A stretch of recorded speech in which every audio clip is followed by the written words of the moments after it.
if you are just joining us, this is class today on June 14th. If you're missing us, like Colin, sorry about your sunburn, dude, or anybody else, sorry that you're not here. So we now have access to Pearson. Your login credentials are listed here on our Schoology page. So once you hit Explore, you should be here. And let's say you want to go explore Chapter 5. Everyone click into Chapter 5. Then let's say we're going to go look at 0 and negative exponents. So click into 0 and negative exponents. And do you have this same drop-down thing that I have? Aside from it would not say a sign. Are you able to like view the module? Are you able to like see things working? What do we click on to get there? Yeah, so this is like one version of the textbook or the lesson or whatever. So this is like, probably would be familiar to what you guys had with digits or that sort of setup, where there's like people, you know, animated people that will like talk to you as you go. So if you like go to instruction, it's probably gonna start talking if you turn the audio on. Maybe not, which is a good thing. So when I say like work through the Pearson module, this is what I had meant, but at the beginning of summer school last year, I was a lot more reliant on this, like, than at the end. At the end, I just didn't care about Pearson at all, because we had issues last summer. So this is actually working out better. So notice, if you're in this lesson 5, go to instruction. Then, up at the top of the screen area, where it kind of looks like a post-it with a push pin stabbed into it, top right-ish. Everyone kind of see that? Click on that. That's one of the most important sections that you can see, because that is like the basis of what's covered in that lesson. That's like the core of what you would need to know. So those key concepts, and those are almost always in your notes, but if you're getting confused about stuff, so then as you're working through this, like you could try to figure this out and then click the arrow down at the bottom. Your screen might be like small, so if you don't see the arrow down at the bottom right, expand your screen so that you can see that. It will walk you through the step-by-step solution. So you should always try it on your own, but once you click on it, it'll walk you through the step-by-step solutions. So you kind of have the same view as me. Once you went into chapter 5.1.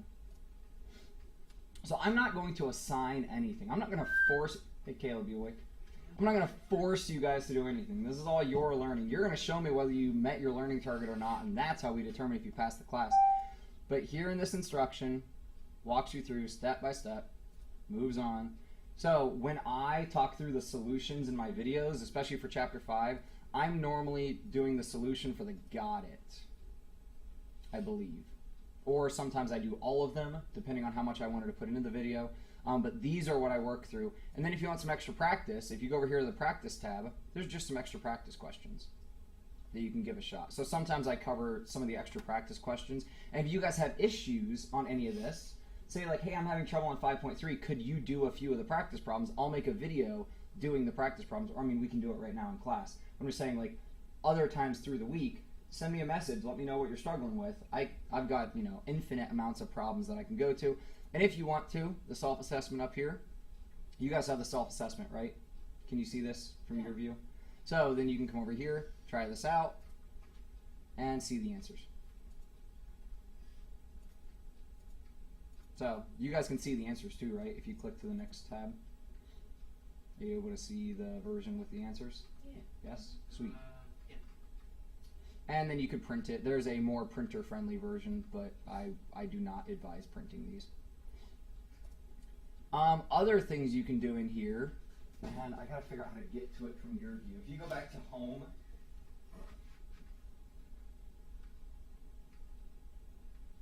and see how it says bookcase, and you can click on open book. Click on open book. And you should get to something that'll look similar.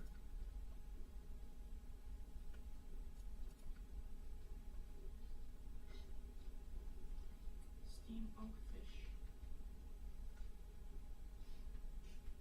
Fish as in PH. You see this? You on this view? Yes? Yeah. We all here? So let's say I want to do chapter or lesson 5.1 but I don't want to work through like the module thing they have. I just want to like, give me a textbook. I just want to look at a textbook. So go to chapter 5, hit the arrow to drop down the menu that opens up then.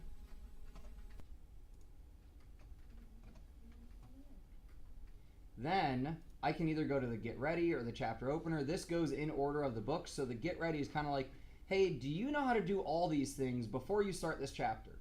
So if you're going to dive into chapter 5, this is worth taking a look at and saying, do I know how to turn these into a decimal? Not you have to sit here and do it, but do you know how? Okay, 7/10. That's pretty easy. 6 2/5. Well, 2/5, I'd have to convert that to tenths. Thinking through all that sort of stuff. Do I know how to do this? All the way through. Then I can go page by page. If I click right up here, I can literally just turn the page and work through it. Or I can jump through sections right here. So if I just want to go to section 5.1 and read what they have about it, well, here's that key concept again about zero and negative exponents. So right here, just in the book, staring me in the face, there's pretty much everything I need to know because it's all my essential understanding and all of that. Then if I go to the next page, I've got some practice problems. And then if I keep going, I've got more practice, more. It's like the same thing that you can access through the modules. This is just how the textbook is set up. So if you had a physical math textbook, this is what it would be. Like literally, if we spent the money and bought them, this is what you would have. So that's why we didn't, because we're trying to be like green and user-friendly. If you can access everything from the computer, what's the point of having print material? Now, I do like print material, don't get me wrong. Like, I like tangible books. I'm not an e-reader person. But when you look at the cost of buying textbooks for a district, it's huge. And how quickly like stuff is changing and new textbooks are coming out, we decided for Pearson, for our chunk of time right now, we weren't going to pay for it. We'd have all the online access. So, are we all good? Everyone here that I can see, obviously not online, but everyone here, we good with accessing Pearson and able to get to this and get through it? Cool? Sorry for the delay. I've literally been on the phone or emailing every single day since I saw you guys trying to get this case worked out. It finally got worked out in the middle of the night last night. So, like, I don't know when I got this email, but it was like this morning. Serious. 7:43 p.m., so I didn't check my email after that. But yeah, try this, Michael. Let me know. So it's like this whole big issue that we've had. It's been a long time coming. So that's all good. Schoology. Does anyone have any questions with how our Schoology page operates? Because I had some questions from individuals about like, I didn't really understand how to navigate or how to get through here. So I've kind of been concerned with the lack of responses to our comment boards or our discussion boards. So know that chapters 1 through 4, the only things required from 1 through 4 are those assessments because it's overlap material. Now, if you want to do any other practice or any of that, like more power to you. You can do whatever else you want, but the only thing required are those assessments. Chapter 5 and beyond, you got homework, notes, discussion board, and assessment. So those are your 4 grades from every chapter. Going to be your notes, your homework, your discussion board, and your assessment. So make sure that when you come in here, you're working on the discussion board. Another thing that I had in my update video yesterday is as people ask me questions about things, I am making a help me folder. I don't think many of you watched my update yesterday. There's a help me folder in each one. Yeah. A bunch of videos. So help me now, because yesterday I had questions about chapter 3. So how do I find the slope when given 2 points? This video is 3 minutes long. Okay, maybe almost 4. Writing the equation of a line when I have a point and a slope. This video is 7 minutes long. This was a little bit longer because it's a longer process. So these are really quick intervention videos. So like imagine if you went and asked your math teacher, hey, I'm confused on this question. That's what I'm trying to do. Just one question, let me hit it. Like if you still had confusion, I'd make another one, but I'm just trying to, my main goal with this year is to be responsive to your requests. Last year, I was mainly creating materials, posting things, getting all those like instructional videos up. This year, I want to be responsive to what you guys need. So you got to interact with me so I know what you need. So we're going to start here with our group time, going all the way back to chapter 1 and deal with any questions. We're going to work our way up and see how far we can get. So if you don't have a current issue or a current question with what we're working on, you can work on your own right now. This is your time. But once we get to a point where you're like, oh yeah, now chapter 4, I had some issues there. Like, you got to get back with us. Okay, you kind of understand what we're doing. So, chapter 1, what issues do we have? And if I go and I look at our digital path here, I can break down chapter 1 into these topic areas. Is anybody having issues in any of these topic areas? And if you have a question, I guarantee your classmates have a question. You're just the only one bold enough to ask it. So if we're all good on this, I should be getting a lot of chapter 1 assessments in today. I'm still having trouble with the absolute value. Making an inequality that has So like has two. Making an inequality that would have what sort of problem? two solutions. That's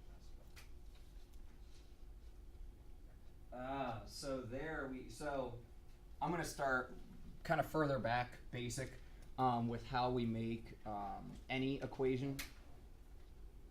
Did that say equality or inequality? Yeah.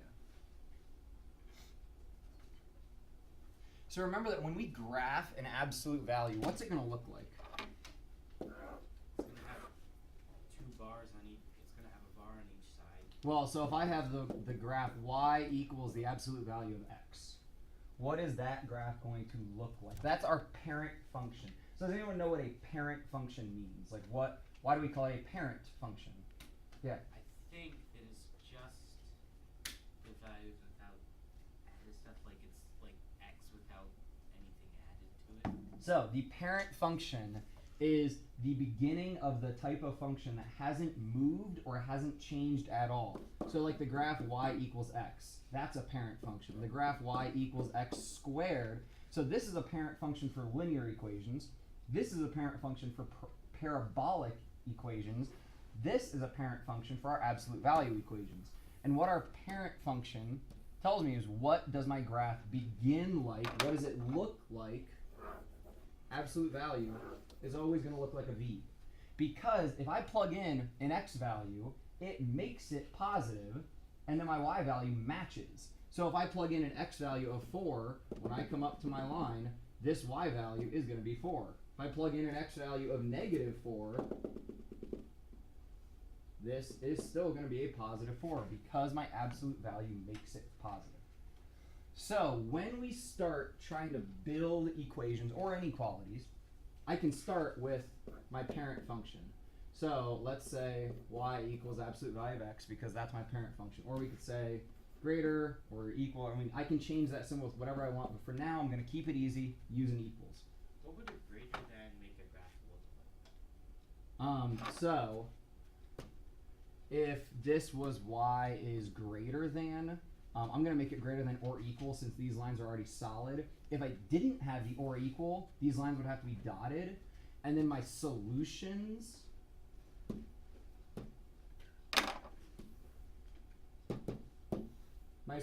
are everything in this range. So because my y value has to be greater than the absolute value of x, or equal to, so my y value could be on that line where y is equal to the absolute value of x, or my y value has to be more than that line. So what this graph is saying is y, the value of y that is acceptable here, has to be greater than or equal to the absolute value of my input. Does that make sense? So when it's just equals, it's just the points on the line. When it's greater than or equal, it's all the points on the lines and all the points above the lines. And when it's less than? It'd be everything below it. Okay. Yeah. So if I had, let's say I write, well, I can't use green. I'll use red, but I don't know what color I'm going to shade it. If I had, let's say, the inverse of this, y is less than, and I'm going to leave it as less than absolute value of x, that would have to have a line. What colors do you have? Let's use purple. That line would dot. Sorry that it's still red. Sometimes the smart board lets me hijack it. But then it's dotted because it doesn't have the or equal. And then it would literally be every point out in this space. So would you actually shade that in or just leave it as? I mean, you try to like normally I wouldn't ask you to shade something like that where it like goes out into infinity, but if you do, just shade what you can and just kind of show that it's not that whole range. Really, it would be showing that you don't shade this. That would be the key thing, is like this is not part of this solution, depends on which one I'm looking at. So if I want to build a function or build like solutions, I start manipulating my value. So let's start even simpler and just say like y equals x. Or like how is this different than that? If we think about the function that it shows us, what's the difference between those two? It scales the graph 3 times larger. Scale is not really a word that we use for linear much. You're on the right track, because especially once we get into other functions, that's the right word. Like Stretch is what it is. stretch isn't the right word for a linear function either. Its slope is 3 times as big. Yeah, the slope is 3 times as big. So when I talk about graphing these, one graph is going to be the line y equals x, and it's going to go at that perfect like 45-degree angle. The other line, the y equals 3x, is going to be way steeper, and is going to go up much harder. So this question that you're actually talking about, right, absolute value inequality that has 3 and negative 6 as 2 of its solutions. So I'm going to actually do this kind of in a backwards method. I know that I want 3 and negative 6 to be. I can't do that problem. I don't want to do that for you. I got to find a similar problem.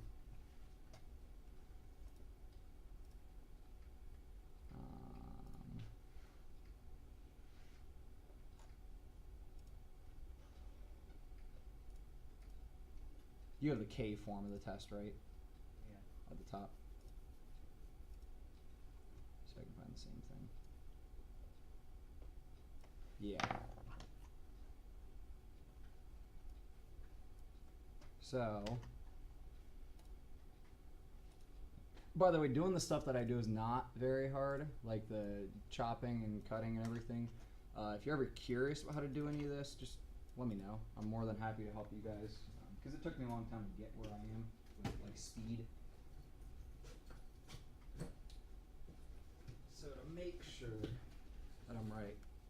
Oh, and John was here yesterday. It was very funny. I was in the middle of recording a video, and I had made a mistake and couldn't figure out what my mistake was, so I just had to stop recording the video because it got really awkward. It was a negative, by the way. I dropped a negative. So we want 6 and negative 10 as 2 of its solutions, but since it's an absolute value inequality, this is going to have a ton of solutions. Because when I think about graphing my absolute value, what does the graph look like? I just drew one a couple minutes ago. Like a V, right? So the graph looks like a V, and I wanted to pause and change colors because with this graph, I can do whatever I want to it. I can move it around. I can even flip it over if I want to. And how I manipulate the graph is just through applying changes to that right side. So what I have right now for the parent function,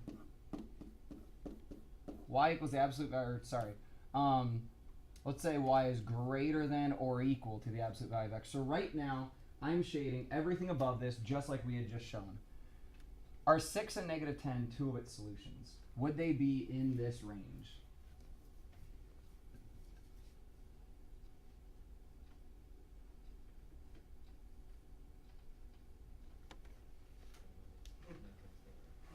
What? 6 and negative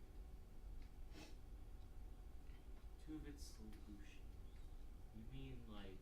Sorry, we're not. I took that question as a graphing question. This is not a graphing question. This is just trying to write in it. So this is easier than I was making it. We want to write an absolute value expression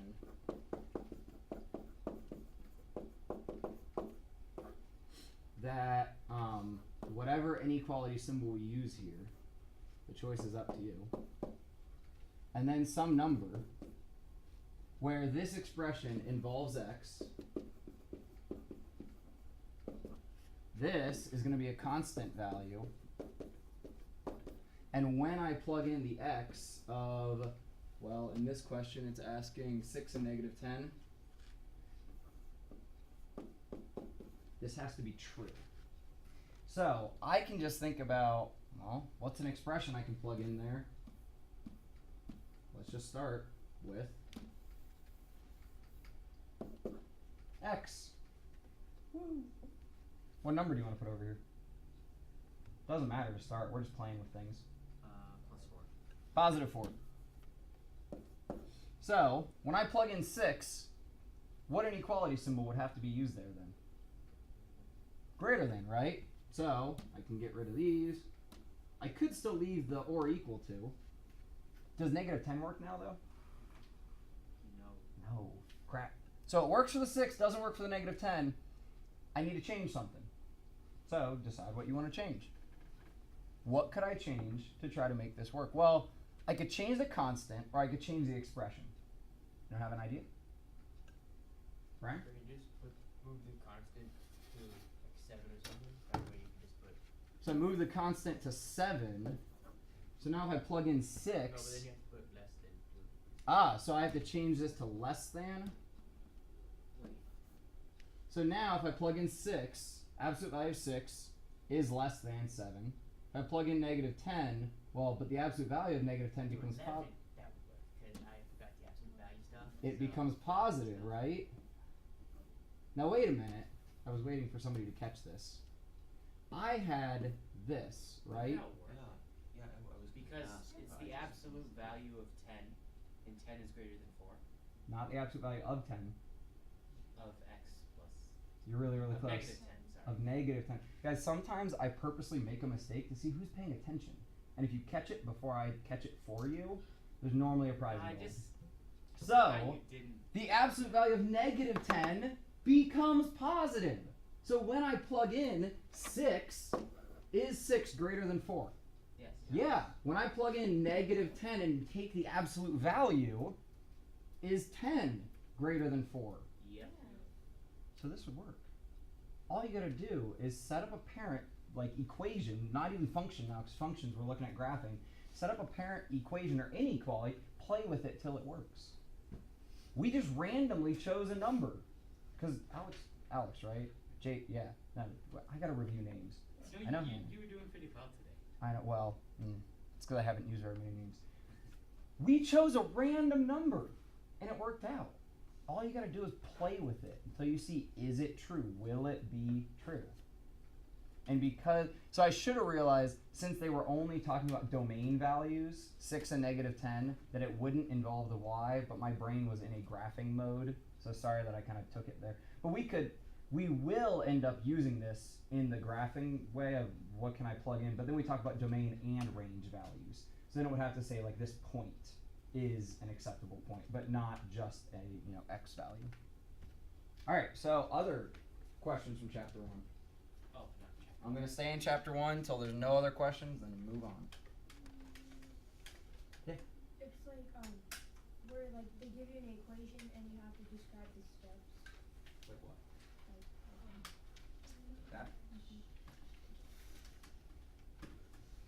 By the way, you guys might as well see. That's just what is getting recorded. Well, no, that's paint right now. So Paint. like 23. And that's paint. Where the heck is? So. Get Jim. Kind of like. Do you want me to do 30? This one right here, or do you want me to look for another one? I'll look for Because I can also pull up one of the quizzes. But yours said explain the process in solving for, like, a variable. steps. Yeah, it just said describe the steps. So really, this one will work. Okay. So explain how to solve. So really, when you're doing any kind of explanation sort of thing, you're really just going to either really clearly write out your work, or write out a narrative kind of like, well, what did I do? If I was instructing somebody else, how would I tell them to solve this? Well, the first thing we want to do is get rid of the constant value, right? So how do I do that? It's absolute values is 2D. So I what? So you make it positive. Now, I will eventually, but that's not how I start isolating or start solving. Now, this is a little bit harder because it's absolute value, and that's why I kind of did want to do it. I can do another one after this if you still don't get it. But for this one, what would be my first step in isolating D? Subtract 3 Subtract 3 from both sides. from both sides. So if I was going to like list this out in steps, I could say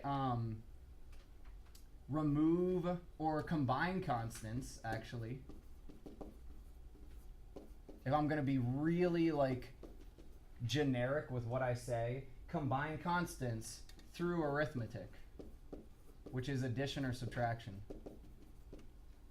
Combine constants through arithmetic, which really is subtract 3. You could be as simple as putting subtract 3, but I like to be really broad, and that would work in any situation. Now, if there are no constants to be combined, we skip that step. What would be step 2? This is where it gets difficult. So now I would have the absolute value of 2D is less than 4. Yeah. Divide 4 by the absolute value of 2. What do you mean absolute value of 2? How do I divide by an absolute value? Don't you make the opposite so it would be a negative 2? No. Close. Absolute values are tough when we get into the solution part of it. Jocelyn?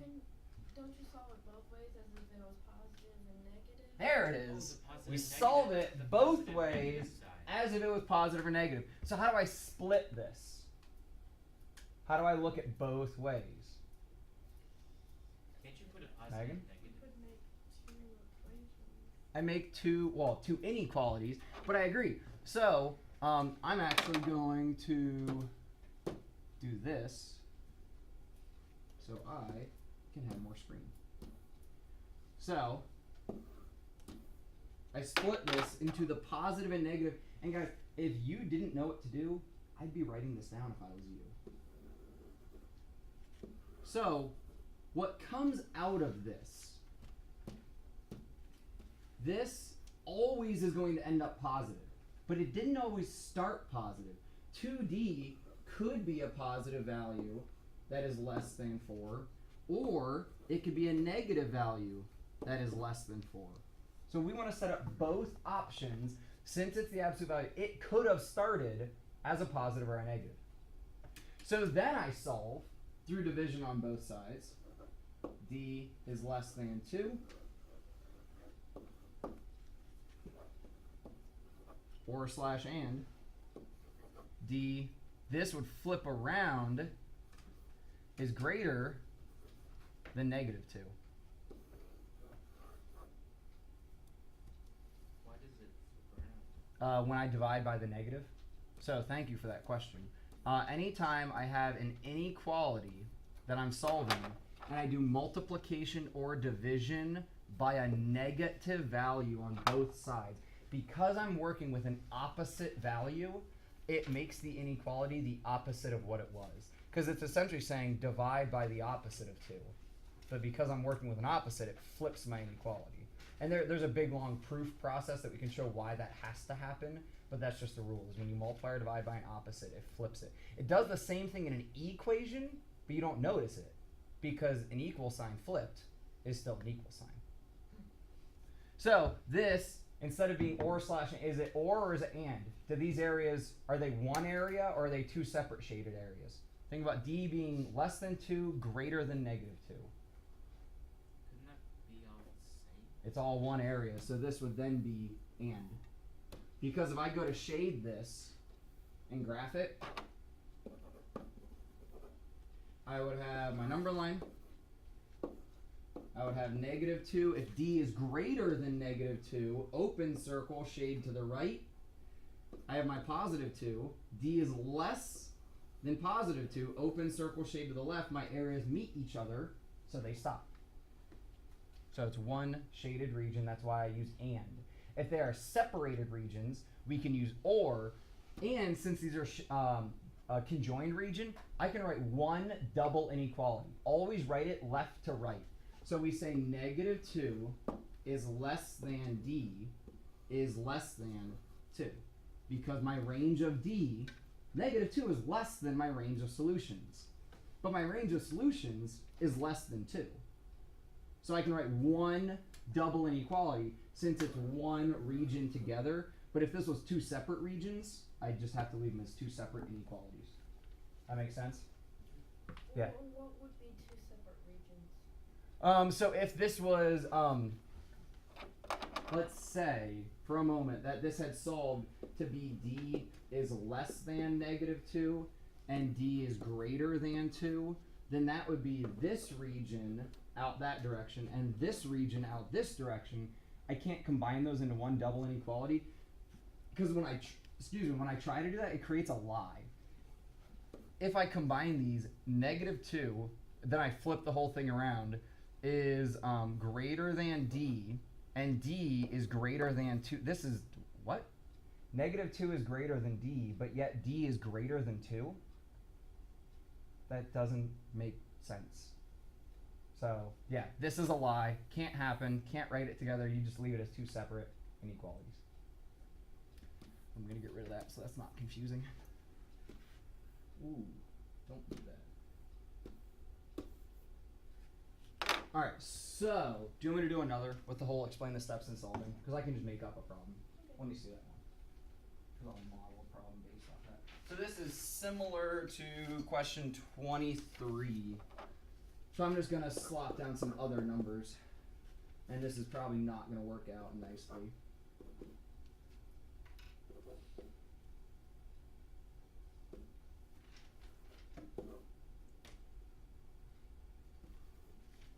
There we go. So same basic thing, just different numbers. So again, just like I had been talking about, I can kind of use the same solution process method, except this is an absolute value, so it's actually easier. I always want to start by combining constant values. Here, how do I combine constant values? You would subtract 7. Subtract 7. So you could say subtract 7 from both sides in your like explanation.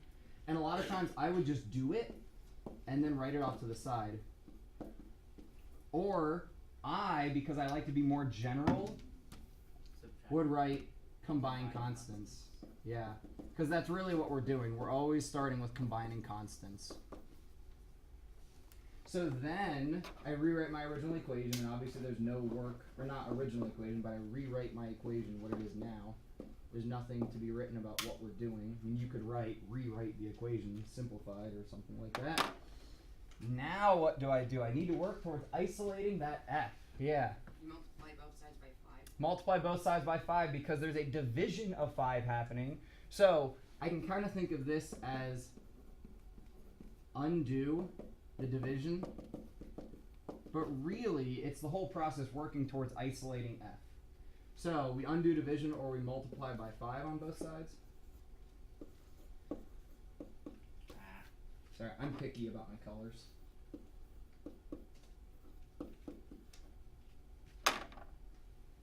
Now wait a minute. What do I do now? You add 9. Yeah, I combine constants again because there was a constant stuck up in the numerator. So again, this step is just combine constants.